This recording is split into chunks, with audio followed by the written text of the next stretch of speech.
Bonjour les amis, j'espère que vous allez bien. Je vous souhaite la bienvenue sur ma chaîne YouTube pour ceux qui nous rejoignent et qui nous découvrent. Les amis, aujourd'hui, j'ai ajouté une vidéo d'une interview que j'ai eu l'occasion de réaliser avec Fouad Esbiri. N'hésitez pas à me dire ce que vous en pensez en commentaire. Également les amis, avant de commencer à regarder la vidéo, s'il vous plaît, je vous demande une chose qui prend pas longtemps, c'est de vous abonner et de vous inscrire à la newsletter.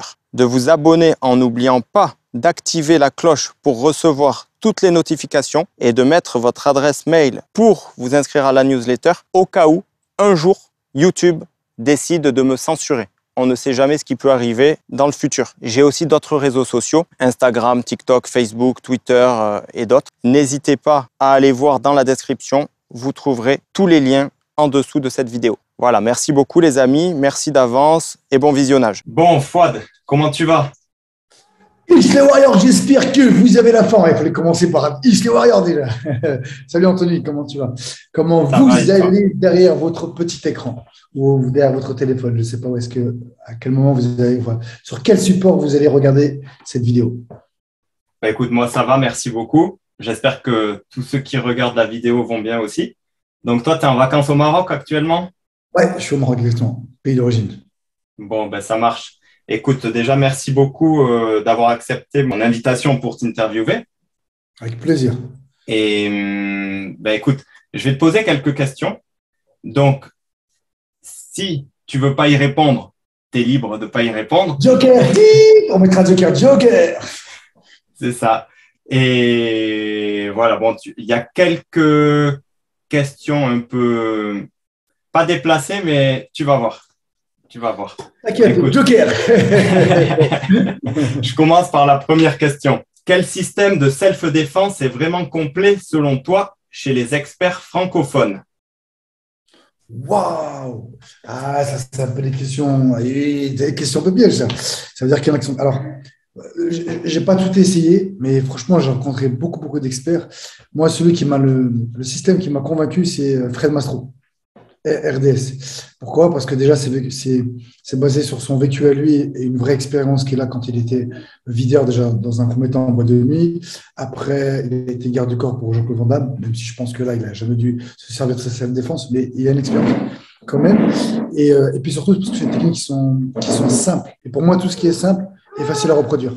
Deuxième question. Quel est ton expert favori en self-défense? Ça ne veut pas dire que tu n'aimes pas les autres, mais toi, quel est ton expert favori dans les experts francophones? Hein? Ouais, dans les experts francophones, moi, il y en a deux qui me viennent en tête. Il y en a trois qui me viennent en tête. Il y a Fred Mastro. Fred, c'est un ami, on a fait plein de vidéos. Et Fred, c'est un gars qui est vachement humain, qui ne se raconte pas. Parce que malheureusement, tu en as certains, quand ils sont juste profs de self, ils ont tendance à rouler des mécaniques et à faire croire aux gens qu'ils ont une grosse expérience dans la rue, ce qui n'est pas forcément le cas. Donc, j'aime beaucoup Fred Mastro pour sa personnalité et son système. J'aime bien aussi Eric Keke, qui est un ami à moi aussi, qui a créé un système qui est pas mal aussi, avec Paturel. Et j'aime bien aussi Philippe Pierrotti. Pareil, trois personnes qui sont très humains, qui sont très bons dans ce qu'ils font, une belle pédagogie et qui sont vraiment là pour essayer d'aider les gens à s'en sortir le mieux possible, sans leur raconter des salades, des conneries, quoi. Parce que malheureusement, la self-défense, il y a plein, il y a de tout et n'importe quoi. Et malheureusement, il y a plein de choses qu'on va apprendre aux gens qui sont juste infaisables, irréalisables dans la rue. Et en fait, c'est là où tu te dis, mais attends, les gens, ils sont déjà battus dans la rue, ils savent comment ça se passe pour faire cette technique. Non, il y a plein de choses, franchement, c'est compliqué. Toi qui es issu des sports de combat, comment se fait-il que tu fasses aussi de la self-défense et que tu côtoies des experts en self-défense? Car en général, les pratiquants de sports de combat sont hostiles à la self-défense. Alors, parce que moi, depuis que je suis tout petit, j'essaie de m'entraîner. Alors, tu vois, pour genre être le plus complet et bon, le plus fort possible, quoi. Donc, mais on va dire plus complet parce que ça serait plus cool. Donc, d'être le plus complet possible. Et aujourd'hui, tu peux pas être complet en faisant juste des sports de combat. Bien sûr que quand tu fais les sports de combat dans la rue, tes chances d'en sortir sont plus grandes que quelqu'un qui fait rien. Et comme quelqu'un qui fait sa défense, ses chances de sortir seront plus grandes que s'il fait rien. Mais dans les deux, c'est pas complet en fait. Donc aujourd'hui, tu peux pas dire en faisant que sa défense, je vais m'en sortir. Et en vrai, ça, c'est pas vrai. Pas aujourd'hui, en tout cas. Et la preuve, c'est que tous les gens qui sont experts en self-défense, quels qu'ils soient, ils font tous des sports de combat. Donc, à un moment donné, si leur système était complet, ils ne feraient pas de sport de combat. Et tous vont te dire, ouais, bah, allez faire de la boxe, allez faire du grappling, allez faire du MMA, allez pour compléter. Donc, qui dit compléter, dit pas complet. D'accord? Donc, voilà. Et à l'inverse, un gars qui peut être champion, et j'en connais, qui sont champions de boxe, qui sont champions du monde, et je ne citerai pas de nom, et dans la rue, ils se sont pris les branlés ou ils ont eu peur. Donc, c'est parce que tu fais de la boxe ou du MMA que dans la rue, ou même que tu es un champion, que tu vas forcément t'en sortir. Parce que la rue, en vrai, ça va trop vite. Il y a trop d'incertitudes. Il faut gérer. Pour moi, déjà, avant d'apprendre à gérer les techniques, il faut apprendre à gérer son stress et surtout ce qu'on a dans le cœur. Parce qu'en fait, qu'est-ce que je suis capable de faire dans la rue? Ce n'est pas de se battre, mais est-ce que je suis capable de déclencher une droite ou un low kick ou un coup avant l'autre? Parce que je me sens menacé. Tu vois, donc, est-ce que je suis capable de franchir ce cap? Il y en a beaucoup, ils sont paralysés parce qu'ils n'osent pas frapper le premier. Donc, dans la rue, le premier qui frappe, il est en tort. Il est en difficulté. Et il aura raison au niveau de la justice. Donc après, à un moment donné, il faudra aussi choisir justice ou survie. Donc c'est pareil, tu as vu, il y a tellement de paramètres qui sont en jeu. Et par exemple, toi et moi, on peut avoir la même situation, mais on ne va pas ressentir le danger de la même manière. Donc après, c'est propre à chacun. Quelqu'un va se sentir en danger, il va intervenir, l'autre non. Mais pour moi, ce qui est important, c'est aussi ce qu'on a dans le cœur. Qu'est-ce qu'on est capable de faire? Je ne sais pas si c'est clair pour ce que ma réponse est claire. Si, tout à fait. Après, juste une chose, en self-défense, en général, ils ont une moins bonne condition physique que des pratiquants de sport de combat. Et la condition physique peut aider dans une situation de combat, au-delà du stress. Est-ce que tu me permets d'être un casse-tête ou quoi? Oui, vas-y. Oui et non. Après, en fait, oui, ça dépend, bien sûr. Oui et non. En fait, tu as raison dans le sens, de toute façon, plus tu as une condition physique et plus tes chances de t'en sortir sont bonnes. Sauf que dans la rue, ce n'est pas un combat dans une cage ou sur un ring. Ça ne dure jamais très longtemps. Un combat, c'est très rapide. Hein. Un combat, c'est très rapide. Alors, je ne parle pas de combat, le mec qui te tient, t'insulte. Voilà. Un combat, allez, ça dure 1 round, 2 minutes, 3 minutes et encore. Où le mec, ils vont aller au sol, où il va être KO, où il va se faire défoncer. Mais c'est très, très rapide.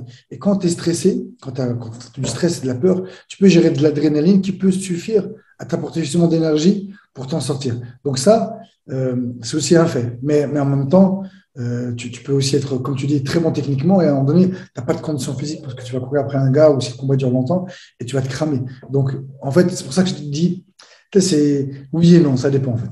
Ça dépend du combat en fait. Mais si je pouvais te répondre, pour moi, justement, c'est pour ça que moi j'ai créé un système avec des amis, avec Camille Doutraldi et après d'autres gens qui nous ont rejoints, Urban Fight. Mon système de self-défense, il est basé sur justement des sports de combat, donc on va dire boxe thaï, MMA, avec des techniques pures de self-défense. Et tu vois, et ça part de mon expérience. Un jour, je me suis battu à Paris, tu vois, et je me suis battu contre un gars qui faisait trop le nerveux, qui faisait trop le beau, mais il n'était pas très grand en taille, donc c'était gérable facilement. Et le mec, en fait, à un moment donné, on s'est retrouvé encore à corps, il m'a mordu le sein. Et quand il m'a mordu, j'ai eu une douleur, mais laisse tomber, ça m'a. En fait, la vérité, même j'ai été choqué. Une douleur qu'on n'avait pas l'habitude, et on n'est pas habitué quand on fait du sport de combat à se faire mordre, même que tu fais du MMA. Donc c'est une douleur qui n'était pas connue, une situation qui était incertaine, et donc ça crée une espèce de bug dans ton cerveau. Merde, qu'est-ce qui se passe? Le mec après, il s'est sauvé. La vérité, je ne l'ai même pas coursé. Je n'ai même pas compris ce qui m'est arrivé. J'avais encore mal, de la douleur. Et pourtant, quand tu es nerveux, alors là, je n'étais pas suffisamment nerveux, mais la douleur, elle est amoindrie. Je ne sens pas les coups vraiment, tu vois.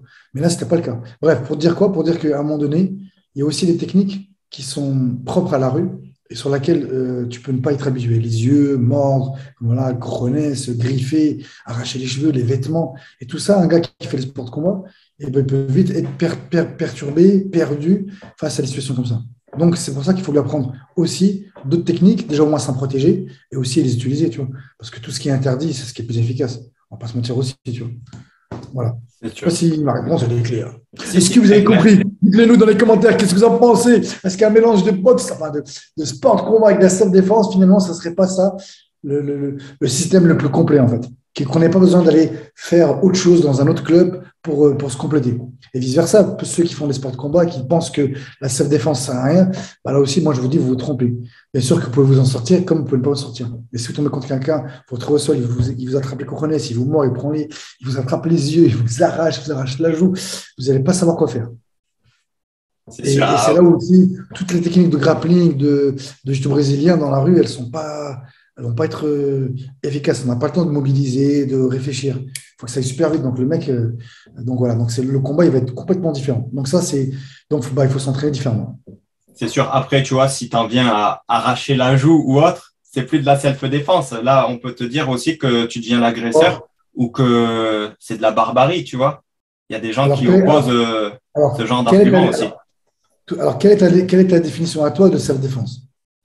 En fait, ça dépend. À moi, personnellement, en Ouais. fait, self-défense, ça veut dire autodéfense. Donc, c'est en cas de danger ou d'agression, je vais essayer de me défendre moi-même ou je vais pas parler de protéger ou de défendre d'autres personnes, mais je vais parler de moi-même. Si je me sens en danger, je vais essayer de me défendre forcément. Mais Et donc, et moi, donc dans le défendre, tu as, un code rouge comme dans l'armée, je ne sais plus comment ils appellent ça, le tueur, je crois, tueur, où tu as des zones à frapper. Donc, il y a des techniques que tu n'utiliseras pas pour te défendre. moi, franchement, à titre personnel, si je me sens vraiment en danger, peu importe les conséquences après, je peux te dire que je vais y aller.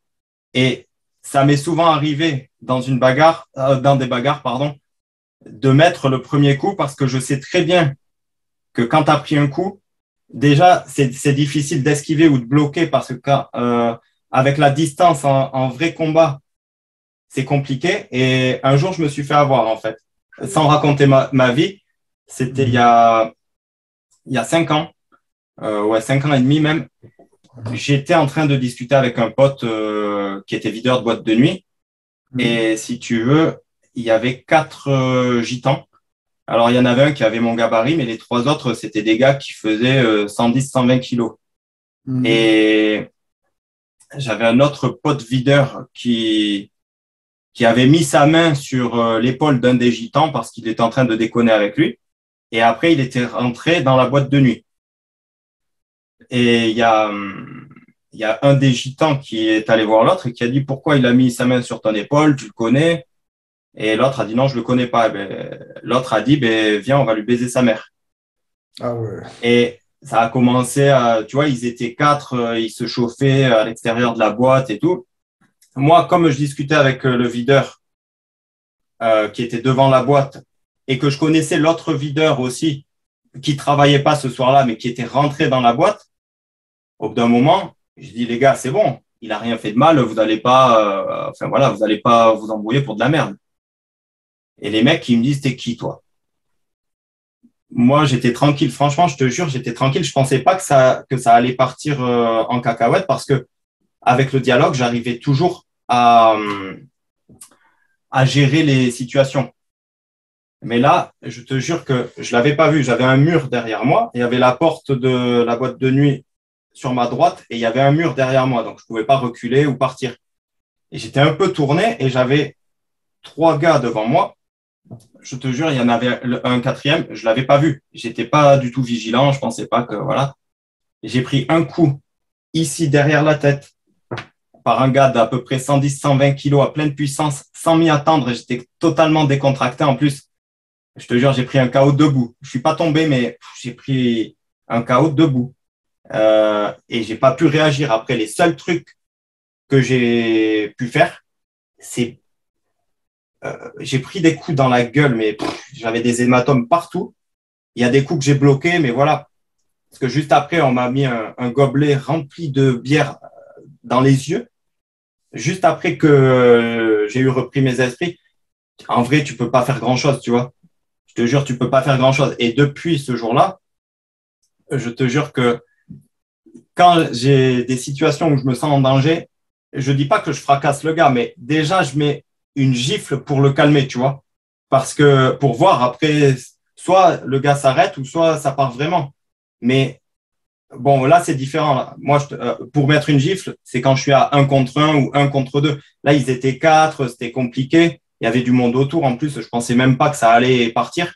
Et pourtant, c'est parti. Donc, quand je sens maintenant que je suis en danger, je réagis parce que bah, tu sais jamais comment ça peut finir. Tu as des gens, c'est des traîtres, c'est des lâches. Et voilà. Alors, tu vois, ce qui est intéressant dans ton histoire et ce que tu nous partages, merci pour ça, c'est que tu vois, déjà, tu as dit un truc, ça va trop vite. Et c'est ce que je t'ai expliqué au départ. Quand tu t'es battu dans la rue, en vrai, et à chaque fois que à chaque fois que quelqu'un se bat dans la rue, à chaque fois, tu dis, putain, pourquoi j'ai pas fait ça? Pourquoi j'ai pas fait ça? J'aurais dû faire comme ça. Et on veut toujours, on est toujours à revivre les scénarios et à vouloir gérer différent. Mais ça va trop vite, en fait. Donc, il y a plein de choses que des fois, t'as pas le temps de faire. Donc, des choses tu fais bien, des fois un peu moins bien. Bref, j'aurais dû frapper en premier, j'aurais dû reculer, j'aurais dû pas frapper. Bref. Mais en fait, tu mets en boucle. Mais dans la rue, ça va trop vite. Donc, ça, c'est le premier point. Deuxièmement, ce qui t'est arrivé, toi, c'est la chose la plus dangereuse dans la rue. Et contrairement à ce que pourraient penser des gens, ce qui est le plus dangereux dans la rue, c'est pas qu'ils soient plusieurs, qu'ils soient armés, qu'il y ait un chien. Le plus dangereux dans la rue, c'est la surprise. Parce que quand quelqu'un est armé, tu peux négocier, tu peux te sauver. Ils sont plusieurs, tu peux te débrouiller. Mais quand on te frappe par surprise, on te tape par surprise, on te plante par surprise, tu peux rien faire.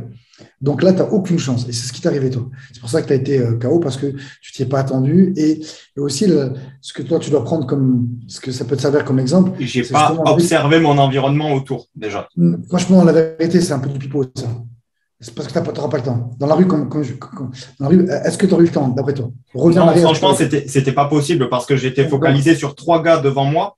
Donc, je n'avais pas vu l'autre derrière. Ça encore, c'est des choses qu'on dit aux gens qui n'ont pas été expérience. Ou alors, pour vraiment avoir ça, il faut vraiment que tu aies de la bouteille. C'est-à-dire qu'il faut vraiment que tu répètes des situations, tu répètes. Et là, après, tu pourras le développer comme un mec d'effort spécial ou un mec qui est surentraîné. Mais là, ça demande beaucoup de préparation pour ça. Donc, s'il n'y a pas de préparation, ça va être compliqué. Non, ce qui est très important, c'est de tout de suite, par contre, le réflexe, c'est de se positionner à un endroit où on ne peut pas te prendre par derrière. Donc ça, c'est quelque chose que tu dois apprendre à gérer et ça gère plus facilement, plus que observer. Parce que quand tu es énervé, tu vas te focaliser sur qui t'embrouille. Donc c'est dur de décrocher et de prendre, tu vois, d'être conscient et de regarder ce qui se passe. Par contre, tout de suite, je suis en embrouille, ben voilà, je me mets dans une situation où je me protège par derrière. Ça, c'est quelque chose qu'on peut faire. Là, c'est bon. En tout cas, le plus grand danger dans la rue, c'est la surprise. Et tu en as fait les frais. Et encore une chose que tu dis toi maintenant, alors, donc, du coup, tu redis ce que je disais, que dans la rue, si tu dois être, tu vas utiliser tout ce qui est dans ta possibilité pour défendre. Si je me sens vraiment en danger, oui, je ne vais pas hésiter, franchement. Après, si tu te bats, tu es en danger. C'est sûr. Après, à quel moment toi, pour toi, tu dis je ne suis pas en danger? En fait, le mec est en train de te taper et tu vas dire je ne suis pas en danger? Non. À quel moment tu vas dire comment tu juges l'intensité? J'essaie de mesurer le degré de danger, même si ce n'est pas possible en soi, mais tu vois, ça dépend de où est-ce que je suis. Parce que ça m'est déjà arrivé même de me battre dans des magasins. Et tu vois, quand tu as du monde autour, que tu as même des bouteilles d'alcool, tout ça, tu ne peux pas forcément tout faire parce que tu peux casser des choses, tu peux même bousculer des gens qui n'ont rien à voir dans l'histoire. Donc, je fais attention à ça. Et après, mon but, c'est pas forcément de fracasser le gars, tu vois, parce que s'il m'a bousculé ou s'il s'est mis en tête à tête avec moi, je vais plutôt essayer de le frapper pour le calmer et de le maîtriser plutôt que de le… Anthony, ça, c'est avant. Mais dans le combat, là, tout ça, ce que tu racontes, c'est avant le combat. Mais quand tu te bats, à quel moment tu vas dire je suis en danger, pas en danger, l'intensité? Ce que tu me dis là, c'était avant le combat, avant que tu frappes. Mais une fois que le mec t'a frappé, tu es en combat. Tu vas penser, dire attends, non, ça, je ne le fais pas. Les cojones, non. Oh, les yeux, non. Ça, non. Non, tu ne peux pas. C'est sûr. Après, il y a des trucs que j'évite de faire. Tu vois, j'ai jamais mis de doigts dans les yeux ou autre parce que je sais que c'est dangereux, tu vois. Et j'ai jamais même essayé de le faire parce que après, peut-être que si… En quoi c'est dangereux de mettre les doigts dans les yeux? Bon, si tu mets juste les doigts dans les yeux et que ça crée une gêne, voilà, ça va. Mais tu sais pas où tu peux t'arrêter. Imagine, tu enfonces vraiment tes doigts et ça part loin. Alors, tiens, je vais dire à toi et à ceux qui regardent. Des fois, sur le coup de l'énervement, tu sais, tu ne te maîtrises pas forcement. Est-ce que tu connais quelqu'un qui a déjà crevé un œil de quelqu'un? Non, en vrai, non. Attends, moi, jamais personne et c'est très rare. Pourquoi? Parce que ton œil, il est très, très souple et en fait, tu peux vraiment… Regarde, je le rentre et tu peux l'enfoncer presque de ça. Donc, avant de le crever, parce qu'il absorbe. Donc, on est très, très bien fait, tu vois. Ce qui veut dire qu'avant que tu le crèves, il faut que tu arraches, tu peux être chose que tu ne feras pas. Toi, tu mets un coup, avant de le crever, mon pote, tu peux y aller. Par contre, une petite astuce, au lieu de pousser sur les yeux, il faut mettre un coup. Regarde, je vais t'inviter à le faire. Et je vous invite à le faire d'ailleurs juste pour que vous compreniez l'impact que ça a. Appuie fort, que tu as un peu mal, vas-y. Sur l'œil? Ouais, sur votre œil, appuie un petit peu. OK, stop. Bon, tu vois la douleur que ça fait? Et maintenant, mets un coup. Avec le pouce ou avec… Peu importe, pouce. Ouais, Qu'est-ce qui est ouais, pire? je sens, je mets pas fort, mais En fait, si vous mettez, vous mettez une frappe sur l'œil, donc vous allez le choquer, donc vous n'allez pas le crever. Et en fait, au moment où il va ouvrir les yeux, ça va faire un espèce de flash. Donc, dès qu'on arrive, il aura 2, 3, 4, 5 secondes, même une seconde, où il va être complètement perdu ailleurs. Alors que si on est appuyé avec la douleur, avec l'énervement, par exemple, avec le mec s'il est alcoolisé ou les sous stupéfiants, ou juste très, très stressé, la douleur, il ne la ressentira pas. Vous appuyez fort, le mec ne bougera pas. Par contre, si vous mettez des coups, là, c'est direct, ça vous allez jouer sur sa vision et là, vous allez choquer son œil. Il va d'accord, être mais petit. ça marche. Merci beaucoup. Par contre, juste une chose. Moi, comment dire ça, c'est peut-être des choses que je pourrais faire, mais ça dépend du profil que j'ai en face de moi. Parce que regarde, si tu as un gars qui, qui t'a juste bousculé, tu vas te sentir en danger, tu vas te défendre. Donc, si je lui mets une gifle, c'est pas bien, mais voilà, il m'a bousculé, donc je lui mets une gifle. Mais si je commence à aller plus loin et à lui mettre un gros coup dans la gorge ou à lui mettre un gros coup dans l'œil, est-ce que je ne deviens pas l'agresseur au final? Est-ce que Ah, ça mais reste regarde. de la défense dans ce cas? Ah ouais, mais Anthony, regarde, une fois encore, là, tu es encore dans l'avant. Tu es dans l'avant. Le mec, il approche, est-ce que je lui mets un coup dans la gorge? Et c'est ce que j'expliquais au départ, enfin, ce que j'expliquais, ça, c'est ce que toi, tu es capable de faire. Et donc, c'est pour ça que tu peux avoir les techniques que tu veux, très rapides, techniques, physiques, tout ce que tu veux, très bon. Après, aussi, ce qu'on est capable de faire. Il y a des gens, ils ont des freins, ils ont des limites. Ils disent, ouais, non, ça, je ne peux pas le faire. Ils ont du mal à passer à l'action. Donc là, cette défense, elle ne se limite pas que à travailler sa technique, mais elle se travaille aussi à travailler sur, OK, quand je me sens menacé, qu'est-ce que je peux faire? Quand moi je te parle de ça aux les yeux, c'est quand tu es dans le conflit. Tu sais, tu es dans la bagarre, terminé. Maintenant, si toi, tu es dans l'avant. Dans l'avant, c'est différent. Moi, dans l'avant, pour moi, dans notre système, vraiment, vraiment, on a mis plein d'outils de travail, tu vois, de psychologie, de neurosciences et tout, pour désamorcer des conflits. Pour nous, quand il n'y a pas de coup qui est changé, on va tout faire pour essayer de désamorcer le conflit et sans forcément perdre la face. Parce que je peux désamorcer un conflit, mais sans forcément que le mec, tu vois, passer pour le mec qui a peur. Non, non, franchement, il y a plein de méthodes. Moi, je te parle, enfin, en tout cas, moi, c'est pour mon avis. Quand tu es quand tu es dans le conflit, c'est terminé. Si je suis dans le conflit, pour moi, je suis en mode défense. Et c'est parce que je veux lui arracher ça ça, le mec est en train de me frapper ou il m'a attrapé. Ben, ça, à un moment donné, pour moi, ça s'appelle Il aura l'autodéfense. cherché. Ah, oui, je pense qu'à me défendre. Je vais pas commencer à dire, attends, voilà, en plus, c'est un Manu, on n'est pas avec des couteaux, avec des bâtons. Tu dis, oui, là, je pourrais le tuer. Donc là, pour moi, il n'y a plus de pitié. Un jour, je me suis battu avec un gars, enfin, battu, un gars qui a essayé qui m'a provoqué, mais gentiment, qui m'a lancé un défi. À Lyon, pour ceux qui connaissent Place du Pont, à Guillotière, où on en a beaucoup parlé ce temps-ci, il y a un gars qui n'est pas très grand en taille, mais il défonce tout le monde. C'est un mec très, très nerveux et qui a peur de rien et qui est très réputé. Et donc, on m'a dit, ouais, lui, c'est un grand bagarreur, il aimerait bien se défier avec un champion. Est-ce que tu pourrais accepter de faire un petit échange? Je dis, bah ouais, pourquoi? Avec plaisir, au contraire, c'est génial. Donc, c'était un échange soft. Hein. Et à un moment donné, donc on se bat. Bien évidemment, comme c'est du soft, on ne va pas mettre plein de puissance. Mais à un moment donné, je l'ai tout de suite dézingué dans les cojones. Et il m'a dit, ouais, mais toi, c'est pas bien ce que tu fais, c'est pas un homme. Et il a commencé en fait à péter un boulon. Et je lui dis, mais dans la rue, c'est la jungle. Dans une jungle, on ne va pas commencer à dire, attends, ça c'est bien, c'est pas bien. Non, non. Pour moi, dans la rue, à un moment donné, quand tu es en mode système défense, on va terminer. Il n'y a plus de. Il y a plus de tu sais, on va tuer toutes les techniques qu'on peut pour s'en sortir. Voilà, c'était juste la petite, petite apartheid. D'accord, ça marche. Merci. Là, maintenant, c'est une question un peu sensible.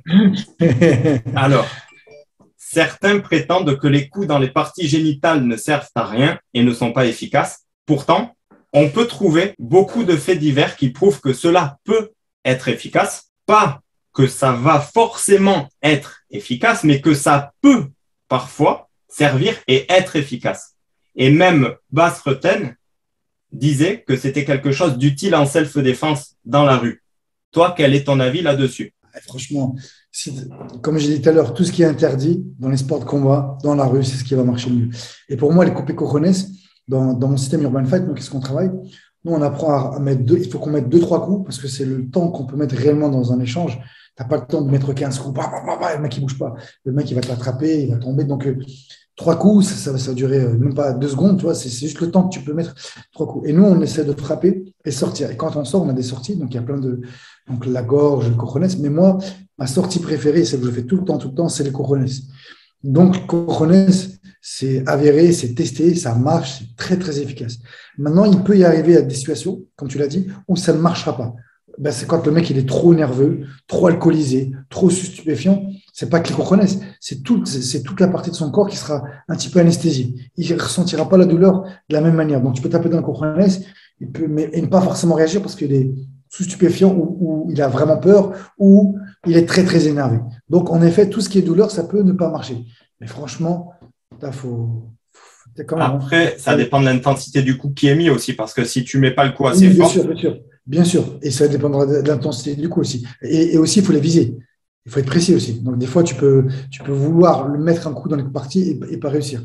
Par exemple, moi, je vois dans cette défense, ils utilisent tous le même coup de pied. Ils ont une façon de mettre le coup de pied qui est pratiquement infaisable dans la rue. En fait, ils sont là, ils lèvent le pied, puis après, ils font juste ça. Et ça, c'est impossible de toucher quelqu'un dans la situation de rythme parce que il faut être précis. La manière d'être sûr de pouvoir toucher pratiquement à coup sûr, il faut que ta jambe en fait elle longe le sol pour arriver entre les parties. En fait, tu longes le sol. Donc, peu importe la distance comme ça, tu es toujours en mouvement. Alors que ça, des fois, tu vas mal apprécier et les chances d'échouer vont être énormes. Je ne sais pas si c'est clair pour vous. Mais en tout cas, pour répondre à ta question, non, c'est efficace. Comprenez, c'est efficace. Moi, je rejoins Basse-Route, mais à 10% pour l'avoir testé déjà. Ouais. Après, je pense que ça dépend aussi du cadre dans lequel tu es. Un jour, je te raconte un truc vite fait. C'était il y a, je sais plus, je crois que c'était en 2017 ou 2018. J'étais en train de discuter avec un pote qui était videur de boîte de nuit dans un établissement de nuit où j'ai travaillé par la suite. Et le pote en question, c'est Anthony Sarès. Du coup, c'est un champion de grappling. Il s'entraîne à la Team Verdum à Bordeaux. Et il a récemment signé au MMA Factory, je crois, en management ou quelque chose dans le genre. Lui, là, je ne sais pas combien il pèse actuellement. Je crois qu'il doit être dans les 105-110 kilos. Mais à l'époque, il pesait 145 kilos. Et quand j'étais en train de discuter avec lui, on parlait un peu de self-défense, de trucs comme ça. Et je te jure, il n'y avait pas beaucoup de place à la porte de la boîte de nuit. C'était dans un sas, juste derrière la porte. Et j'étais en train de me dire, mais un mec comme ça, si vraiment ça part en cacahuète, comment je pourrais lui mettre un coup dans les parties génitales, admettons. Franchement, c'est très compliqué parce que le mec, déjà, il faisait 2 fois mon poids ou 2 fois et demi mon poids, il m'aurait emporté. Il y a des situations où certains types de profils face à qui tu peux être, où c'est dur. Ouais, mais Anthony, après, là, ce que tu dis, c'est vrai dans les sports de combat, c'est vrai partout. Il y a des coups que tu ne pourras pas mettre. Le low kick, par exemple, des fois, si tu es remonté trop proche, tu es encore à corps, tu ne pourras pas le mettre. Pareil pour le high kick. En fait, tous les coups, il y a des coups que tu ne pourras pas mettre. C'est pas dire qu'ils ne sont pas efficaces. Un crochet au faux, par exemple, c'est super efficace. Tu le mets, les chances de mettre KO quelqu'un ou un crochet au menton. Mais tu ne pourras pas mettre le crochet dans toutes les situations. Il faut être proche, il faut une situation de riposte. Donc, le fait que tu ne puisses pas le mettre dans toutes les situations ne veut pas dire que ce n'est pas efficace. Ça veut dire que dans une situation, tu ne pourras pas le mettre. Mais si tu arrives à le mettre, bah, tu seras efficace. Enfin, c'est comme ça que je le vois, moi, tu vois. C'est sûr. Mais dans ce cas, tu vois, on était dans un endroit restreint. Ouais. Si un mec comme moi se retrouve face à un gars comme lui, qui pesait 145 kilos, qui était en plus champion de grappling, qui est habitué à faire de la boxe anglaise, du MMA, du judo et tout. Qu'est-ce que je peux faire face à un gars comme ça? Parce que lui, il va me prendre en lutte ou en grappling. Et en vrai, si tu fais que de la self-défense, tu peux faire quoi dans une situation comme ça? À part le frapper, si tu peux. Justement, c'est ce que j'expliquais tout à l'heure. Il y a le grappling de rue où il n'y a pas de règles. Il y a le grappling dans une cage, sur un tatami, qui est encore différent, où tu dois te positionner. Et tu as le temps de réfléchir, tu as le temps de préparer ton terrain, de mettre des pièges, de préparer ton attaque, d'accord? C'est beaucoup stratégique. Dans la rue, tu n'as pas le temps de tout ça. Donc, ça va super, super vite. Et à un moment donné, quand tu vas être face à un gars qui t'emmène au sol ou qui est proche, tu as toujours possibilité ou de mordre, ou de prendre la gorge, ou de prendre des cojones, ou de prendre les yeux, ou de pousser. Donc, en fait, à chaque fois, c'est un de ces 5. Et en général, tu peux le mettre en général 2. Si, par exemple, le mec, il est collé à toi, eh ben, je dis n'importe quoi, tu es bloqué, tu ne pourras peut-être pas prendre les cojones, mais tu pourras le mordre avec ta bouche, tu pourras le mordre. Peut-être que tu ne peux pas accéder à ses cojones, mais tu pourras accéder à ses yeux ou à sa gorge. Peut-être que tu arriveras à le repousser, tu vois, à mettre le plus gros point de tes 2 points. En fait, à un moment donné, il ne peut pas te bloquer, le mec. Pour qu'il te bloque, il faudra qu'il te prenne dans une situation où il te fasse une clé. il t'étrangle, il te prend en bras, et qu'après, là, tu n'auras pratiquement plus loin. Enfin, le temps va être très, très minime pour que tu réagisses. Mais c'est pareil. Quand tu fais des clés, le mec, tu peux toujours le mordre, tu peux toujours accéder à ses cojones, tu t'en as rien à foutre. Tout dépend de l'intensité de la clé. Si tu es verrouillé, tu es mort. Ça, c'est bon. Mais avant qu'on arrive là, tu as déjà une de ces 5 possibilités que tu pourras faire. Tu es d'accord avec ça? Ouais, ouais, Mais ouais. bon, le mec 140 kilos, champion de grappling, champion de combat, tu as intérêt à aller super vite. Tu as intérêt à aller très, très, très vite. Parce qu'à mon avis, là, il ne va pas te laisser beaucoup de temps. C'est sûr. Mais après, quand tu es verrouillé, alors, Bah, des c'était oui, c'est fois, oui, c'est bon. ouais, mais alors, tu vois, j'ai un pote qui est gendarme et qui, à l'époque, partait faire des combats de MMA à l'étranger, quand on ne pouvait pas en faire en France. Lui, ça lui est arrivé de tomber sur un mec qui était alcoolisé et qui était sous cocaïne.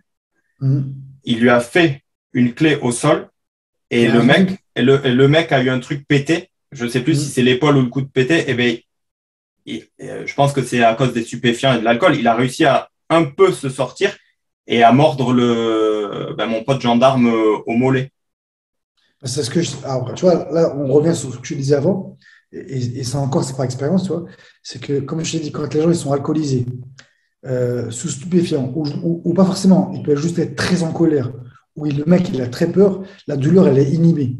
Tu vois, mais vraiment, c'est-à-dire que parce que tu as un gros taux d'adrénaline qui va justement inhiber la douleur pour te protéger. C'est un mode de survie. Donc, le gars, alors lui, c'est différent, il était en stupéfiant. Et quand tu es stupéfiant et en plus cocaïnisé, la douleur, tu ne la ressens pas de la même manière. C'est ce que j'expliquais tout à l'heure. Donc, c'est pour ça qu'il faut privilégier des techniques qui mettent KO les gens, qui favorisent le KO et pas la douleur. Quand tu vois, la respiration, par exemple, pompe de la main ici, il y a plein de coups où là, il n'y a pas besoin il peut être alcoolisé, il peut être ce qu'il veut, il va tomber le mec. Tu vois, il va tomber. Alors que si tu frappes point sur un gars, avec le point fermé, là, c'est la douleur. Si tu mets main ouverte, tu vas favoriser des ondes de choc et là, le KO. Donc, il peut fumer, être alcoolisé ou cocaïnisé, ça changera, il tombera KO. Alors que la frappe, c'est la douleur, il va résister. D'accord. Et toi, est-ce que ça t'est déjà arrivé de prendre des stupéfiants ou des stéroïdes pour améliorer tes performances lors de combats Jamais. Au grand jamais. Parce que je suis. Après, c'est ma perception, moi. Mais moi, ce qui me booste, c'est le mental, en fait. Et donc, c'est pour ça qu'après, j'ai fini par être préparateur mental et coach, tu vois, coach mental. C'est pour ça. Moi, je crois vraiment à la puissance de notre cerveau. D'accord. Et ce qu'on peut dire aussi, c'est que tous les gens qui prennent des stupéfiants ou des stéroïdes, machin, c'est juste bien à court terme, mais sur du long terme, c'est dévastateur, en fait. C'est exactement comme certains médicaments, des antidépresseurs, par exemple, la morphine, que peut-être les gens ont besoin. C'est bien sur le moment, mais si les gens continuent d'en prendre, sur du long terme, ça sera l'effet qui se coule, ça sera encore pire. Il va y avoir un effet qui peut être aussi dévastateur que la maladie de laquelle ils sont. C'est une dépression en général. Que les gens qui prennent ça, ils sont bien comme ça, et après, c'est des sortes aux enfers. Donc, c'est pas. Donc, non, on reste sur du nature. J'ai pas encore. Je suis pas super costaud, moi. Ouais, ça va quand même. Ça va. Je parle musculaire. Hein. Alors, maintenant, écoute bien la question. Je peux poser une question, Anthony? Oui, dis-moi tout. Tu as l'air d'avoir une bonne expérience dans la rue, toi. Tu les attires, les conflits ou les combats, t'aimes ça, en fait? Alors, Il va me dire non. Non, je vais t'expliquer. C'est pas que je cherche la merde ou autre. Franchement, j'essaie. Non, j'ai compris ça. Mais j'essaie toujours. De manière inconsciemment, tu aimes la bagarre et peut-être que tu attires ces conflits, tu vois. Non, je pense pas. En fait, c'est juste que moi, je vais te dire, il y a beaucoup de gens qui sont mauvais et parfois le dialogue ne sert à rien. Et là, moi, je rejoins Jean Carillo là-dessus quand il dit que souvent, il prend l'initiative de frapper parce que moi, je fais pareil parce que franchement, si tu te fais pas respecter, les gars vont te prendre pour un moins que rien et la fois d'après, ce sera pire, tu vois. Après, ça dépend toujours des situations et de combien sont les gars et de qu'est-ce qu'ils ont fait et tout. Et ça dépend dans quoi tu travailles aussi. Mais voilà, il y a des fois où même si la loi te dit que tu peux pas faire ceci ou cela, eh bien, écoute, tu prends tes responsabilités et tu fais les choses en fonction. Mais moi, il y a des choses que je peux pas tolérer, tu vois. C'est que Enfin, non, il y a des choses, je peux pas trop en parler en interview comme ça. Là, allez, vas-y, mais moi, j'ai compris. et c'est ce que je partage votre avis aussi. Dans la rue, malheureusement, le premier qui frappe, il a un avantage. Et c'est pour ça que notre jeu, tout à l'heure, je me répète, hein, mais pour que ce soit bien clair, c'est qu'on peut apprendre toutes les techniques qu'on veut, mais si on n'a pas le cœur et le mental pour passer à l'action, ben, en fait, notre technique ne sert à rien. Si on attend des fois de vraiment se mettre en danger pour s'en servir, ça risque d'être trop tard. Donc, en fait, à un moment donné, ben, il faut avoir des cojones et ben, savoir les utiliser à bon escient, bien sûr, hein, tu vois. Mais voilà. Et c'est là où il y a des gens qui sont très, très limités. Ils ont beau être très forts techniquement, physiquement, ce que tu veux, mais ils ont peur. Ils ont peur pas de peur de barre, mais ils ont peur des conséquences, peur de blesser. Donc, du coup, ils ont peur de la justice. Et du coup, ils sont limités, ils font rien et ils se mettent des fois en danger ou ils se font massacrer, hein. Mais je partage votre avis. Après, c'est pas évident de savoir à quel moment je suis vraiment en danger, pas en danger. Et c'est propre à chacun, mais bon. Vas-y, continue. Désolé, mais en tout cas, tu as Non, une expérience dans la rue. non, mais pas tant que ça, mais un petit peu quand même. Tu vois, je sais aujourd'hui, je sais que si je vois une personne et que je commence à m'embrouiller, je vais très vite cerner son profil et même limite aujourd'hui. Alors, ça marche pas à 100% des cas, dans 100% des cas, pardon, mais je sais à peu près comment faire si je veux que ça parte en cacahuète ou pas, tu vois. Et avec le dialogue, je peux réussir à calmer les choses. Pas toujours, mais en général, j'y arrive bien aussi. Mais après, il y a des fois où j'ai pas forcément envie de calmer les choses parce que j'estime que les gars, voilà. Dépasser les Après, ordres. c'est ça. Bon, après, il y a des fois, tu vois, une fois, ça a failli partir avec un gars. Mais j'ai une vidéo, mais je te montrerai ça. D'accord, avec plaisir. Voilà. Et le problème, c'est que ben, le gars est revenu, mais avec 6 autres personnes. Ils étaient 7. Mais là, j'allais pas, voilà, hein. Franchement, 7, sûrement avec des couteaux, tout ça, j'allais pas jouer au héros, hein. Franchement, j'ai rien à prouver à personne, je vais pas me mettre en danger pour rien du tout. J'ai dialogué. Il y en a un qui a été moins stupide que les autres et qui m'a écouté, et du coup, ça a calmé les choses, tu vois. Et voilà, alors que de base, moi, j'étais dans mon droit, et c'est que le gars avait fait quelque chose de pas bien, tu vois, et que je l'avais remis à sa place, mais voilà, il voulait rien entendre et il est revenu avec des gars. Et ça peut arriver Ah, souvent, donc il faut faire attention, tu vois. alors, il y en a un qui s'appelle Phil Perotti, tu vois, que je disais que j'aime beaucoup. Et lui, il disait, quand tu te bats dans la rue, ton emploi du temps, il change. Et je trouvais cette phrase très, très vraie. Je la reprends aussi maintenant. C'est-à-dire que bah, si tu te bats, tribunal, représailles, blessé, hôpital, prison, pays du monde. Donc, c'est rare aujourd'hui maintenant de te battre et que les conséquences du temps ne vont pas changer pour toi. Donc, c'est pour ça qu'il faut tout faire pour éviter. Et après, si jamais vous voulez vraiment ne pas vous battre, il y a plusieurs méthodes. Il y a celle de poser des questions déjà et ne pas chercher à argumenter. Dire, ouais, je vais te fumer, je vais te faire ci, je vais te faire ça, ça sert à rien. Ça. C'est OK, qu'est-ce que tu recherches? Qu'est-ce que tu veux maintenant? Explique-moi. En fait, OK. Bon, pourquoi tu es énervé? Qu'est-ce qui se passe? Et en fait, dès qu'on pose des questions, on pousse la personne à sortir du côté émotionnel pour l'amener à la réflexion. Et la réflexion inhibe l'émotion. Donc, dès qu'on se met à réfléchir, en fait, ça calme et ça pose les choses. Donc, c'est le premier point. Deuxième technique très simple, c'est faire le fou. À un moment donné, je parle avec le gars, écoute, Anthony, je suis d'accord avec toi. La dernière fois, j'ai rayé ta voiture. OK, tu m'as pris, en plus, il y avait ta femme. Elle aurait pu être blessée. Je comprends que ça t'énerve. Mais écoute, je t'ai dit, je n'ai pas fait exprès. Je m'en excuse. C'est bon? Est-ce que c'est bon pour toi? C'est OK? Donc, toi, je te pose des questions. Bah, j'explique, tu me dis non. Oh, qu'est-ce qu'il y a maintenant? Qu'est-ce que tu veux? Et là, d'un coup, je vais switcher. Et d'un coup, en fait, tu pètes un boulon, tu vas t'arracher les cheveux, le vêtement. Et en fait, la seule personne qu'on laisse tranquille dans le monde, c'est le fou. Tu peux aller aux États-Unis, au Brésil, machin, mais le mec, il est fou, on dit, ouais, c'est rien, il est fou. Donc, un fou, on a tendance à. On se méfie, on a peur un peu du fou. Et c'est inconscient. Donc, le mec, il se dit, ouais, c'est pas la peine. Et ça marche très, très, très bien pour éviter encore de passer à l'action. Donc, au début, nous, on a mis des codes d'animaux. Donc, au départ, on essaie de faire lévrier, si on peut. Donc, on esquive.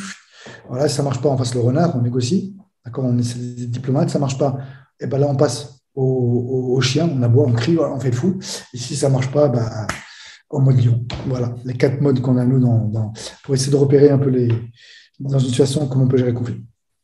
Ouais, ça marche. Mais après, au-delà de tout ça, je pense qu'il y a aussi l'attitude, ta façon d'être, tu vois. Bien Parce sûr. que moi, j'ai pas un gros gabarit, j'impressionne personne. Et pourtant, ça m'est arrivé, mais un nombre de fois incalculable de me retrouver dans des situations où je m'en sortais beaucoup mieux que des gars costauds, tu vois, Bien et sûr. où je me faisais respecter, et même qu'avec le dialogue. Parce que juste déjà, l'attitude et le regard va changer beaucoup de choses. Alors, d'après toi, qu'est-ce qui fait ça? Est-ce que tu sais? Je suis d'accord avec toi, hein, je partage ton avis à 10 000%. Vraiment, je sais pas. Moi, je saurais pas Moi, je parle de voir des mecs qui sont tout petits en taille, hein. Ils sont tout petits, tout fins, hein. Et tout le monde a peur d'eux, hein. Mais tout le monde a peur d'eux, hein. Tu vois, dans le quartier, les mecs, ils ne vont pas chercher à brancher. Pourtant, le mec, il n'est pas costaud, il est petit en taille. Voilà. Parce qu'en fait, comme tu dis, dans ton attitude, tu vas dégager ce qu'on appelle une énergie. Alors, il y en a qui vont s'appeler aura, appeler ça comme tu veux. Mais en fait, tu vas dégager quelque chose. Donc, par ton attitude, ton regard. Et donc, les gens, ils ressentent cette énergie, que tu n'as pas peur, que tu es en confiance et tout. Et donc, si toi, plus une personne montre qu'elle est en confiance, plus ça va faire douter l'autre. Tu vois. Et ça, c'est radical. Donc, en fait, parce que tout simplement, toi, tu dégages quelque chose on se dit, bon, ben, voilà, et à l'inverse, hein, quelqu'un qui peut être grand, costaud, et il ne fera pas peur, tu vois, parce qu'on ressent qu'il est faible. Allez, je te laisse continuer tes questions. En tout cas, c'est intéressant. C'est sûr, tu as raison, mais d'ailleurs, regarde, même si je ne suis pas d'accord avec tout ce que dit Jean Carillo, par exemple, tu prends un gars comme lui, je peux te dire que dans beaucoup de situations, ben, les gens seront beaucoup plus impressionnés et ne le feront pas chier par rapport à beaucoup de gens, même qui sont costauds, grands, tout ça. Parce que le caractère, le comportement, l'attitude vont jouer. Je suis d'accord avec ça aussi, complètement. Bon, maintenant, j'ai une question un peu longue. Écoute bien. Alors, tu vends des formations en ligne sur les sports de combat. Certains en vendent sur les arts martiaux et la self-défense, comme Frank Ropers, Fred Mastro, Jean Carillo, Alexandre Acariès, Emmanuel Ayache, Greg Gotelf alias Grégot, ou encore le Canadien François Dano du Tactical Defense System. Donc, à toi, quel est ton argument pour affirmer que l'on peut progresser ou carrément apprendre en ligne, étant donné qu'il n'y a personne pour nous corriger? Et est-ce que tu prétends, comme certains, qu'il n'y a pas besoin d'avoir d'expérience pour acheter tes formations et pour pouvoir progresser avec? Car certains, comme Alain Cohen du site Internet Krav Maga Online, écrivent sur leur site Internet des choses du style « aucune expérience requise ». Donc, quel est ton avis sur tout cela et quels sont tes arguments pour vendre tes formations en ligne? Car on ne parle pas de reproduire de simples mouvements de musculation, mais bel et bien des techniques pour apprendre à se défendre ou à donner des coups. Alors, très très simple. Déjà, il y a beaucoup de gens, tu vois, qui vont te dire qu'on ne peut pas apprendre en ligne, qu'on peut progresser en ligne et tout ça. Ça, c'est des gens ou qui ont mauvaise connaissance des neurosciences ou c'est des gens qui sont jaloux, tu vois, qui pensent que c'est avancé. En fait, il y a deux points de figure. Et quel est l'être humain, quel est son premier mode d'apprentissage? Je ne sais pas, dis-moi. Bon, tu sais, un enfant, comment il apprend? Ou un bébé? Ben, dis-moi, je vais pas me faire piéger sur… Non, il n'y a pas de piège, c'est en observant. Et tu peux regarder, tu verras plein dans des vidéos TikTok ou Instagram ou YouTube ou à la télévision, tu as des gamins qui ont 4 ans, 3 ans, qui dansent super bien. Personne ne leur a appris à danser. Ils vont reproduire vraiment, mais ils dansent super bien ou ils vont jouer au foot. Et pourtant, ils ne sont pas forcément entraînés. Comment? En regardant.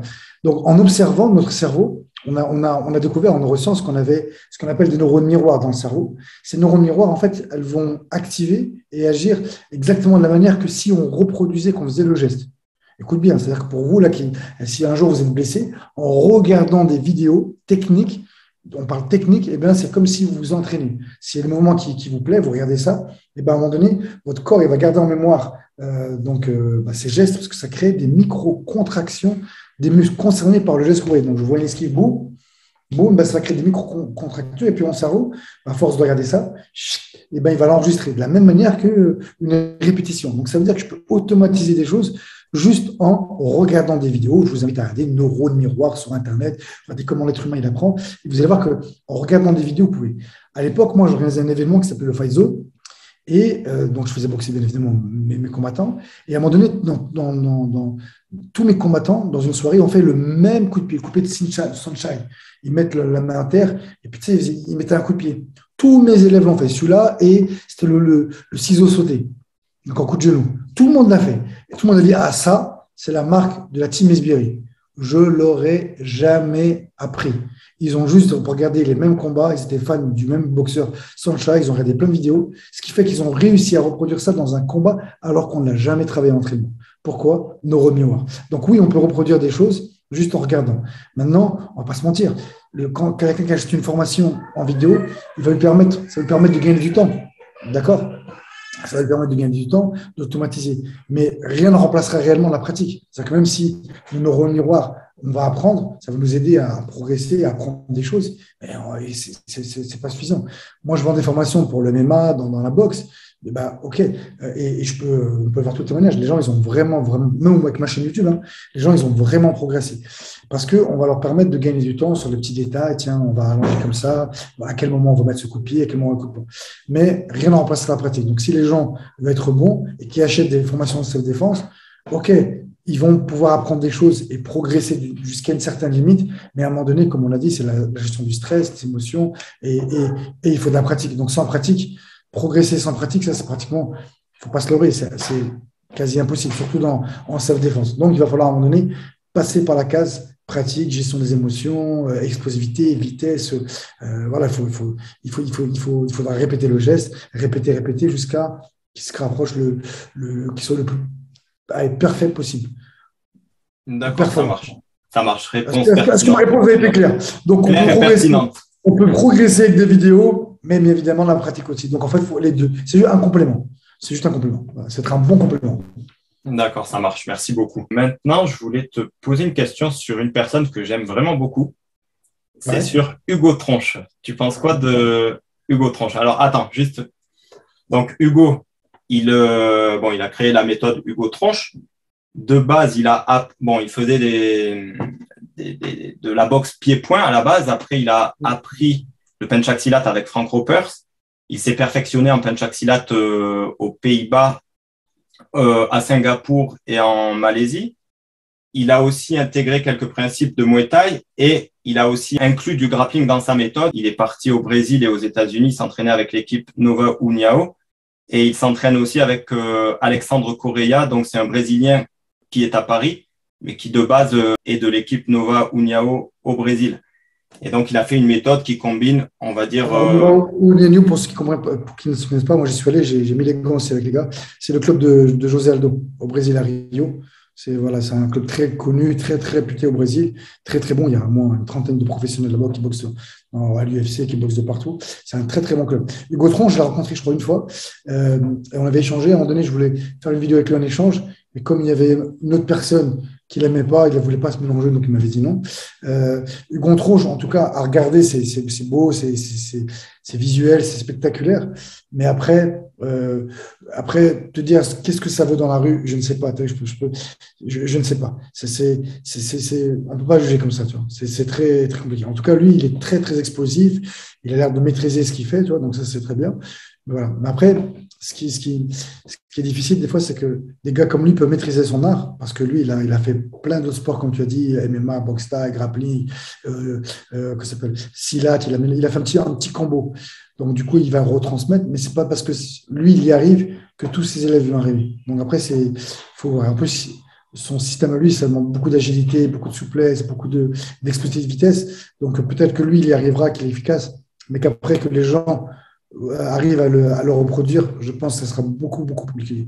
Exactement, c'est ce que je dis. Moi, j'aime beaucoup Hugo, mais je trouve que sa méthode n'est pas adaptée à tout le monde dans le sens où même si tu t'entraînes pendant 10 ans ou autre, je suis pas sûr que… Moi, en tout cas, je me sens pas capable de faire ce qu'il fait. Déjà, physiquement parlant, il y a très peu de personnes dans le monde qui font ça, même dans les grands champions. Et lui, déjà, il s'entraîne 3 heures par jour. Et quand tu regardes ce qu'il fait, c'est impressionnant. Et alors, il y a des gens qui peuvent croire que c'est pas efficace. Mais franchement, moi, j'avais organisé un stage en 2016 à Bordeaux où il y avait Hugo Tronche, il y avait Patrice Carteron aussi, et il y avait des mecs qui étaient venus. Alors, il y avait trois ateliers avec 3 disciplines. Du coup, il y avait Krav Maga, il y avait penchaxilat et il y avait boxe thaï. Et il y avait 3 pratiquants de boxe thaï et de sanda, je crois, qui étaient des gars bons, hein, un peu mecs de cité, tu vois, mais vraiment bons en boxe pied-point. Et ben, je te jure qu'ils essayaient de défier Hugo. Ils n'ont pas réussi à placer quoi que ce soit sur Hugo. Et Hugo leur a placé ce qu'il voulait dessus. Les gars, ils sont venus me voir à la fin, ils m'ont dit, franchement, on croyait que c'était de la merde. Mais vraiment, maintenant, on adore ça. Mais après, Hugo est capable de faire ça, mais est-ce que ses élèves seraient capables? Une partie, je pense que oui, mais la plupart, non, parce que c'est beaucoup trop dur. Même s'il y a des méthodes pour progresser dans le temps, c'est beaucoup trop dur. Je me rappelle même juste ces trucs d'échauffement avec certains étirements qu'il fait de manière explosive, tout ça. Il y avait des 3e, 4e, 5e dan de karaté qui étaient là, des 3e dan de Krav Maga et tout. Personne n'arrivait à le refaire. Personne. Ouais, c'est pour ça que, Zéro personne. Même dans les gars qui ont l'habitude de pratiquer. Tu partages mon avis. C'est pour ça que je te dis, c'est un truc un peu élitiste. Lui, il peut y arriver, mais après, pour tout le monde. Donc, une fois encore, lui, il a l'air explosif. Il a maîtrisé ce qu'il fait. Il a l'air, tu vois, il maîtrise. Mais comme tu dis, je ne sais pas, mais 3 heures par jour, c'est très peu de personnes qui peuvent déjà avoir du temps pour faire 3 heures. Et en plus de ça, psychologiquement, c'est dur. Les gens, ils ont du mal déjà à faire 1 heure de sport par jour. Donc 3 heures et en plus intensif. Donc, c'est une méthode, je pense, qui est propre à lui-même, en fait. Donc, voilà. Après, de juger sur l'efficacité, une fois encore, je te dis, il a l'air de maîtriser. Donc, je pense que lui, peut-être qu'il serait efficace, mais les autres, je pense que ce sera beaucoup plus compliqué. Moi, ma définition pour la self-défense, si on veut être bon en self-défense, il y a un truc qui est net, il faut que ça soit le plus simple possible. Plus simple possible. Plus c'est simple, plus c'est reproduit. Parce que dans la rue, on n'a pas le temps d'être précis, d'être, tu vois, on n'a pas le temps, ça va trop vite. Donc, il faut quelque chose que tu puisses reproduire de la manière la plus simple possible. Et ce qui est simple sera efficace dans la rue. Tout ce qui est compliqué, et qu'il te faut des années avant d'apprendre, tu mets aux oubliettes. Il y a très peu de personnes qui arriveront à sortir avec cette méthode. Je pense qu'au niveau technique, il a plein de choses simples, mais c'est quand il fait des enchaînements que là, ça devient compliqué, tu vois. C'est difficile. Même moi, je me sens pas capable, même avec de l'entraînement, de faire tout ça, quoi, de le reproduire. C'est pas forcément complexe, mais il faut vraiment être habitué et conditionné à ça. Je pense, hein. Alors là, c'est une double question. Je te demande pas quel truc tu préfères sur les deux, mais qu'est-ce que tu penses de l'un et de l'autre? Tu penses quoi du Ares Fighting Championship et du 100% Fight? D'accord. Je pense que c'est deux organisations qui sont un peu différentes. Une qui va être plus être tournée vers les amateurs et faire monter les gens, faire monter les combattants jusqu'à ce qu'ils viennent pro et en général après ils vont signer ailleurs. Et l'autre, c'est pour des gens qui sont déjà pro. Donc les deux, on va dire, les deux vont se complémenter. Ils vont être complémentaires. À Rennes, c'est des mecs qui sont champions, qui ont déjà de réputation, qui ont jamais une bonne expérience.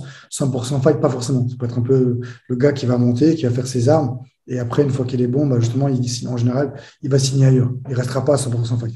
Donc, c'est deux trucs différents. Un amateur, on pourrait dire, qui va faire monter les amateurs, passer amateur à pro, ou alors pro, mais avoir une expérience. Et l'autre, où c'est des gens qui ont déjà une expérience et qui veulent continuer leur carrière. D'accord, ça marche. Ensuite, tu penses quoi des médias Karaté Bushido et La Sueur? D'accord. Moi, la génération je suis plus Karaté Bushido. À l'époque, quand on regardait un magazine, c'est là où on découvrait qui avait combattu. On arrivait à savoir un peu tous les galas et tous les combats qu'il y avait dans toute la France. Donc voilà. Et puis d'ailleurs, à mon époque, quand quelqu'un passe sur Karaté Bushido, c'est que forcément, il était bon, c'était comme ça qu'on arrivait à connaître les combattants. Il n'y a pas d'Internet à l'époque. Donc on les connaissait, on les découvrait à travers Karaté Bushido. Donc, je reste à l'ancienne Karaté Bushido. Et puis Karaté Bushido, il traite un peu tous les sujets. La sueur, c'est plus le MMA. Donc, si tu ne fais pas du MMA, tu es aux oubliettes. Alors, Karaté Bushido, ils vont parler de tout, arts martiaux, combat, donc plus Karaté Bushido. Ok, ça marche. Et tu penses quoi de la transpiration et de leur travail? Je ne sais pas si tu connais, mais… Non. Non, c'est sur le MMA, c'est sur Instagram, surtout. C'est quoi? Ils mettent en avant… en fait, ils mettent en avant des combattants de MMA. Après, apparemment, ils rétablissent certaines vérités sur certains événements ou sur certains combattants. D'accord. Et ils s'en prennent beaucoup à Fernand Lopez aussi. Après, je ne sais pas pourquoi, mais juste, voilà. Ils s'en prennent à Fernand Lopez, ouais. Ils s'en prennent, ils l'attaquent. Ouais. Ouais. Ils l'attaquent. Après, bon, je pense qu'ils essaient de rétablir certaines vérités. Je sais pas. Après, moi, je m'y connais pas et je m'en mêle pas. Mais Joker, je ne connais pas, donc je connais pas, donc je peux pas parler de quelque chose que je ne connais pas. Ok, ça marche. Moi, franchement, j'ai très très peu de temps en fait. Ce qui veut dire que dans les réseaux sociaux, malheureusement, par manque de temps et par choix aussi, moi, je vais juste poster ce que j'ai à poster. tu vois, et j'ai pas le temps de regarder ce que font les autres, j'ai pas le temps d'intéresser ça.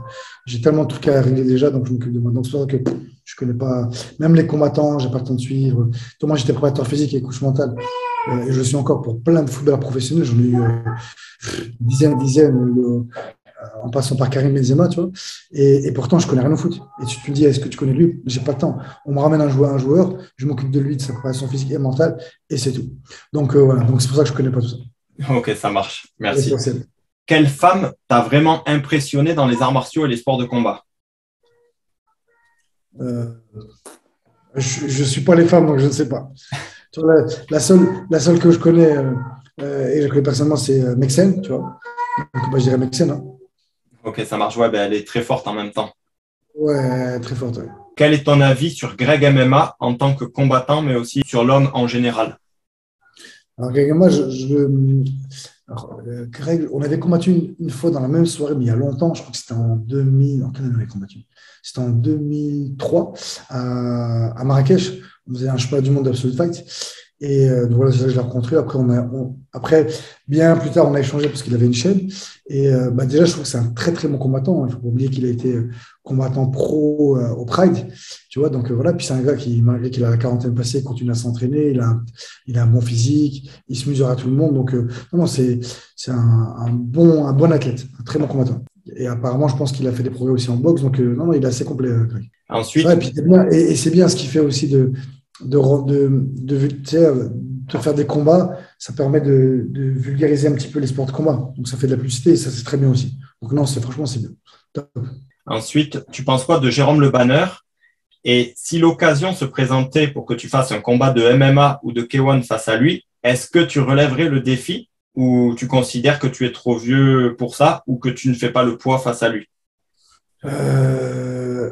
Trop vieux, non, pas du tout. Franchement, je venais à un truc qui va peut-être surprendre certains, mais j'ai plus la forme maintenant qu'avant. Je suis meilleur techniquement et, que quand je combattais. Parce tu as quel âge maintenant? D'après toi, j'ai quel âge? Exactement, je ne sais pas, la quarantaine passée, mais je pense. désolé. 28 ans. Désolé. 28 ans. 28 ans plus 14. Non, j'ai 42 ans. 42 ans. 42 ans, mais quand tu deviens entraîneur, tu revois la boxe de manière complètement différente. Vu que tu l'expliques, il faut que tu apprennes, il faut que tu fasses progresser tes élèves. Donc, tu la réfléchis différemment. Et donc, ça m'a beaucoup impacté. Et donc, du coup, j'ai vraiment beaucoup, beaucoup progressé. Et donc, je suis meilleur maintenant que quand je boxais. Après, si j'ai arrêté les combats, c'est parce qu'il n'y a plus le temps. Et à un moment donné, il fallait passer à autre chose. Voilà. Okay. Et si jamais je devais boxer le banner, ouais, un défi. Après, il faudrait en K1, non, parce que les chances seront quasiment nulles. Mais en MMA, ouais, pourquoi pas? Non, j'aurais plus de chances en MMA qu'en boxe. Si tu te mets un low kick, putain, t'as intérêt à le bloquer ou t'as intérêt à pas les prendre, même, je dirais. Donc, c'est pas évident. C'est un bord, il est puissant. Jérôme, malheureusement, il fait partie des. Malheureusement, peut-être pas assez connu comme il devrait, mais c'était un très, très, très beau athlète et il a fait vibrer le monde quand il était au K1 à l'époque, même s'il l'a jamais gagné. Donc, c'est un très. Et je le connais personnellement aussi, je l'ai rencontré plusieurs fois, au Japon, Glory et tout. Et c'est un bon gars, peut-être comme certains. Donc, en plus d'être un bon combattant, c'est un bon gars. Et pourquoi pas faire un jour une vidéo avec lui. Ça marche. Ensuite, tu penses quoi de Cyril Gane et de Francis Ngannou? C'est deux combattants qui ont une histoire qui est complètement différente, qui ont un style un peu différent. Mais voilà, tu en as un qui a une puissance, qui a une foule qui est phénoménale, c'est Ngannou. Hein. D'ailleurs, il va combattre John Jones. Là, ça va être un combat de folie. Deux légendes qui vont s'affronter. Et après, Cyril Gane qui est peut-être un peu plus technique, peut-être aussi un peu plus complet. Voilà, et l'autre, donc un qui a la puissance, peut-être l'autre qui a la technique. Voilà, je résumerai comme ça. Peut-être que je me trompe, hein, mais c'est comme ça que je perçois les choses. Donc, deux super combattants. Mais Ngannou, il a gagné son combat. Donc, est-ce qu'on peut dire qu'Ngannou est plus fort que Ngannou? Je ne sais pas. Mais en tout cas, je pense que Ngannou, c'est l'un des mecs les plus puissants du circuit à l'UFC. Et ensuite, que penses-tu de Saladin Parnasse? Je ne connais pas. Je ne suis pas trop les combattants, moi, donc je ne sais pas. Ok, ça marche. Et que penses-tu de Bader Hari? Bader Hari, on connaît Bader Hari, en plus, il est de ma vie. Bader Hari, c'est un gars, je pense, un phénomène aussi. C'est Bader Le Banner, il disait que quand il parlait de Bader Hari, il disait que c'était le mec le plus puissant qu'il ait connu, voilà, dans le circuit du K1. Donc on pourrait dire un peu peut-être pas Mike Tyson, mais le Mike Tyson du K1, en tout cas un mec très très puissant. Je pense que c'est un gars juste qui a une mauvaise mentalité, une mauvaise gamberge, et que s'il était un peu plus sérieux et qu'il avait une meilleure mentalité, je pense qu'il aurait vraiment été au top du top du top. Et malheureusement, moi j'ai fait une vidéo il n'y a pas longtemps sur lui, et on voit que ses combats, tu vois, il gagne ses combats, et il fait compter les gars 2 fois, une fois, il reste plus qu'à les terminer, et il finit par ou se blesser, ou se faire compter et perdre le combat. Donc, voilà, il y a un truc qui est bizarre là-dessus, mais moi je pense que lui, c'est juste sa mentalité qui l'a fait qu'il n'a pas été champion. Et aussi, on peut voir le changement de son corps. On voit qu'il a vraiment bien changé, donc il a dû prendre dans les stéroïdes. Tu vois, je sais pas, mais il a eu un changement qui est trop, trop fulgurant. Et ça a été peut-être au détriment des techniques. Et quand tu prends des stupéfiants, eh ben, peut-être qu'il a amené à se blesser. Tu vois, les os sont fragiles, parce qu'il s'est blessé quand même plein de fois. Donc, je sais pas. Mais en tout cas, Patrick, c'est un mec très, très fort techniquement, puissance. Juste peut-être la mentalité c'est juste la mentalité qui l'a fait couler, moi, pour moi. Bon, même D'accord. s'il va revenir, bon, peut-être qu'il va revenir dans ce combat, mais bon, voilà. En tout cas, il aurait pu faire mieux. Il a un peu gâché sa carrière. Ok, ça marche. Ensuite, tu penses quoi de Yacine Bouganem? Je sais, Manuel, je l'ai rencontré, c'est un super gars à tous les niveaux, techniquement, humainement. Il est humble, il est sympa, il est dans la facilité, il est généreux. Franchement, Bouganem, c'est un très, très bon gars. Et je pense aussi, peut-être, il n'est pas connu à sa juste valeur. Je pense qu'il mériterait qu'il soit plus connu. Je sais que là, il se lance dans l'MMA. Je ne sais pas s'il a signé des combats ou pas, ou s'il en a fait encore. Mais je sais que c'est un MMA. En tout cas, force à lui. C'est vraiment un bon gars. Tu penses quoi de Karl Amoussou? Karamoussou aussi, j'ai rencontré, je connais aussi. Pareil, c'est un gars. Karamoussou, c'est un gars qui. Attends, il y a Bertrand Amoussou et Karl. Ouais, moi, c'est Bertrand que je connais. Bertrand, c'est le plus grand, hein, ça. Ouais, c'est vrai. Karl, je le connais pas plus que ça, donc je peux pas. Mais Bertrand Amoussou, je l'ai rencontré, le grand frère, qui œuvre pour vraiment faire développer si Bertrand me regarde, mais à un moment donné, j'ai un petit bug. Ouais, Bertrand, il est là pour œuvrer et aider à développer le MMA depuis des dizaines d'années. Car bon, là, c'est un combattant qui a fait sa place, qui a fait son nom, quoi, tu vois. Mais après, t'en dire plus, j'en serais incapable. Là, je vais te parler de 2 personnages. Tu penses quoi Ouais, de Patrice Carteron et de Cédric Doumbé? d'accord. Eh ben, un qui fait du buzz, on va dire intelligemment, et un qui fait du buzz mal intentionnément. Tu vois, voilà, donc 2 personnes qui font du buzz, mais de manière différente. Un qui, voilà, c'est du show pour faire du show, mais il manque pas de respect aux gens après. Tu vois, il reste des limites, ça reste de la provocation, mais pendant le combat, et c'est partie du jeu. Hein. Quand tu es combattant, tu l'acceptes. Donc là, Et tu ça parles de s'arrête. Cédric Doumbé, là. C'est vrai que Doumbé, après, ça s'arrête là. Alors que Patrice, lui, il fait du buzz pour faire du buzz. Il va insulter les gens, manquer de respect, il dépasse des limites, et tout ça juste pour faire du buzz. Et donc, c'est pas. Donc, ouais, donc, un qui est bienveillant, un qui est malveillant. Mais de toute façon, Patrice Carton, c'est fini. Je crois qu'il a arrêté, on n'entend plus parler de lui. Tu vois. Et puis, Doumbé, il ne va pas faire de la polémique à tailler Benzema ou à tailler Bouba ou d'autres gens pour faire du buzz. Il est là en tant que combattant, et puis une fois que le combat est fini, c'est terminé. Alors que Patrice, lui, il va chercher à faire du buzz à tout prix. Voilà. Et un qui est un vrai champion, l'autre qui est un faux champion aussi. Donc, il y a aussi ça aussi. Donc, le vrai champion, c'est Cédric, et le faux champion, c'est Patrice. Pourquoi faux champion selon toi?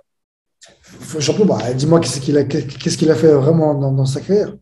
Il dit que c'est le meilleur, il dit qu'il est invaincu, il dit qu'il n'est pas vaincu, il dit que les gens ne veulent pas l'affronter. Moi, je l'ai fait combattre quand je faisais les événements. Et franchement, à l'époque, on était potes, il m'avait contribué à promouvoir mon événement qui s'appelle Fight Zone parce qu'il voulait combattre que chez moi. Donc pour moi, c'était génial. Il dit je boxerai que chez Esbiri. Donc ça, c'était il m'a fait de la bonne publicité.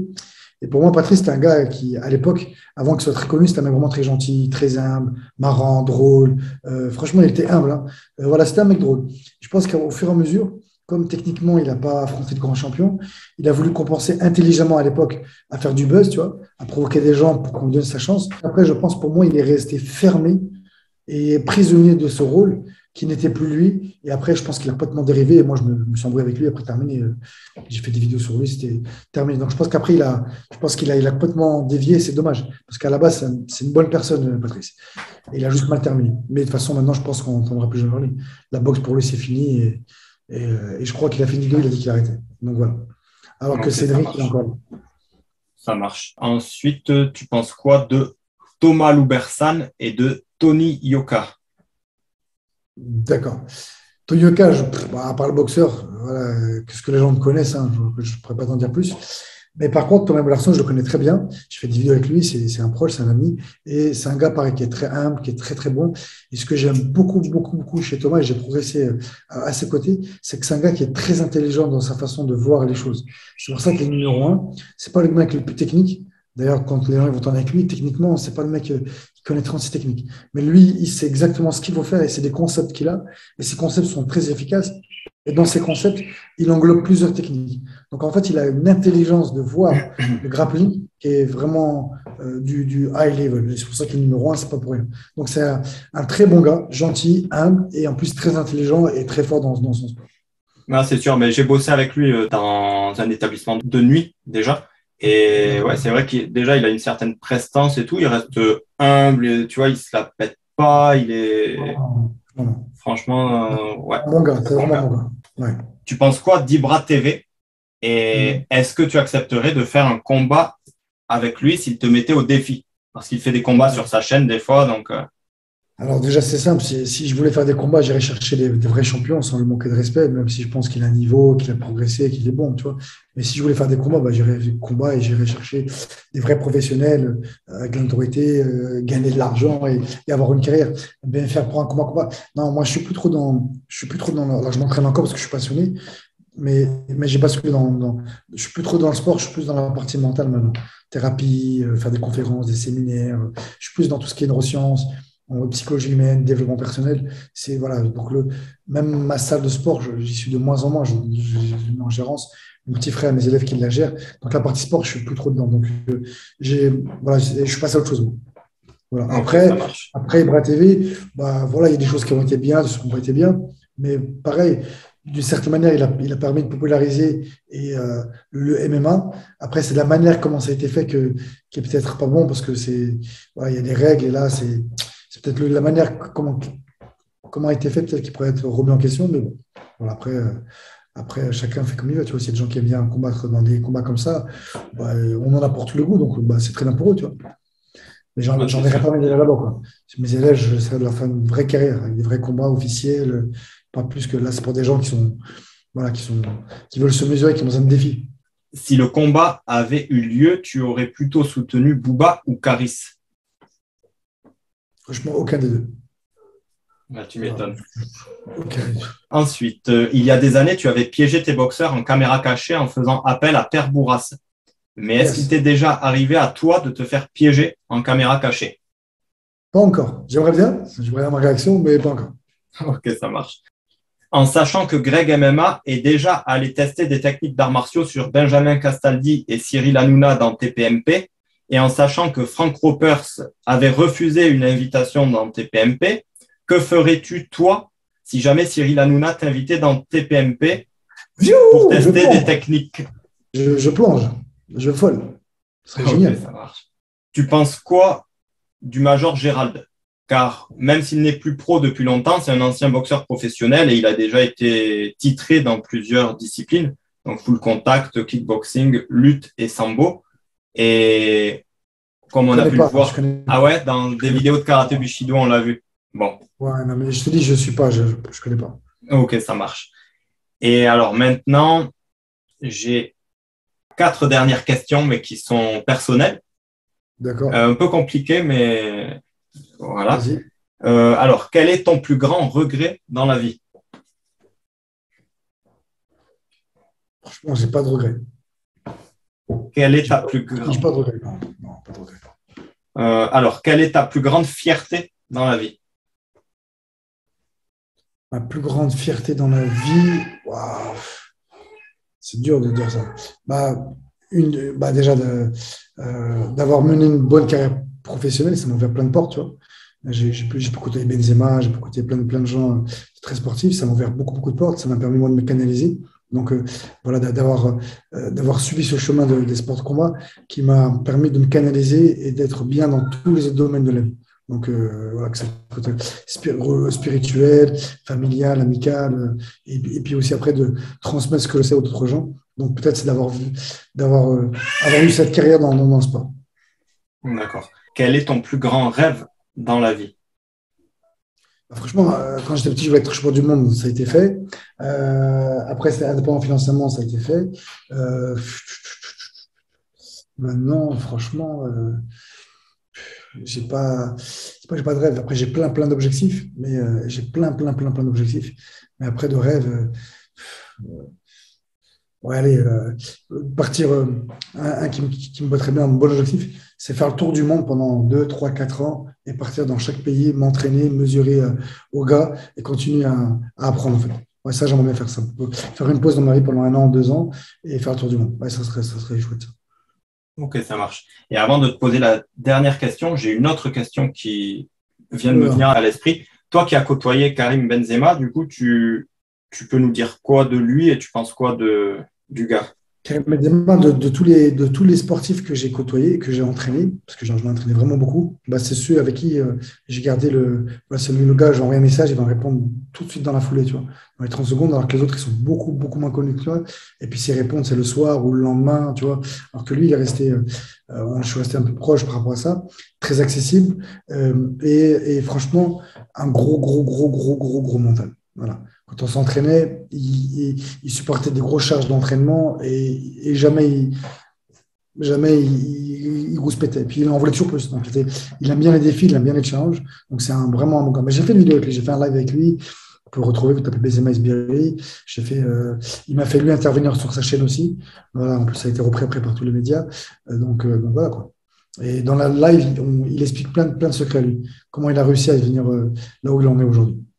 Vous tapez Esbiri Benzema et vous trouverez la vidéo avec lui. Ok, ça marche. Et dernière question, selon toi, que te reste-t-il à accomplir dans ton existence que tu n'as pas déjà accompli? Ah, tiens, il y a encore plein de choses que j'aimerais encore accomplir. Tu vois. J'aimerais bien créer une association, une ONG pour aider encore aux personnes.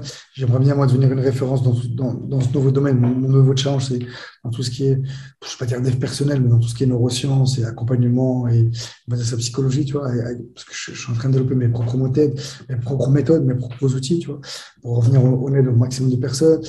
Comme je dis, faire encore le tour du monde. Il y a encore plein de choses qui accomplir. Et je suis jeune, hein, donc il y a encore la moitié de la vie normalement, théoriquement, donc il y a encore plein de choses à accomplir, s'occuper de ma famille. Il y a plein de trucs encore à faire. D'accord, ça marche. Mais écoute, merci beaucoup, Fouad. De rien, Anthony, merci à vous. Et on vous dit à vous de jouer. Ish! Les Warriors, t'as oublié. Non, quand je dis ça, c'est Ish, c'est Warriors sur début. Ok, ça marche bien. En tout cas, merci encore, Fouad. Bon, les amis, cette vidéo est maintenant terminée. Je vous remercie de l'avoir regardée jusqu'à la fin. N'hésitez pas à aller faire un tour sur ma chaîne YouTube pour regarder les anciennes vidéos que j'ai déjà ajoutées. Et comme je vous l'ai déjà demandé, abonnez-vous si vous le souhaitez pour être au courant des prochaines vidéos qui seront ajoutées. Merci les amis et à très bientôt.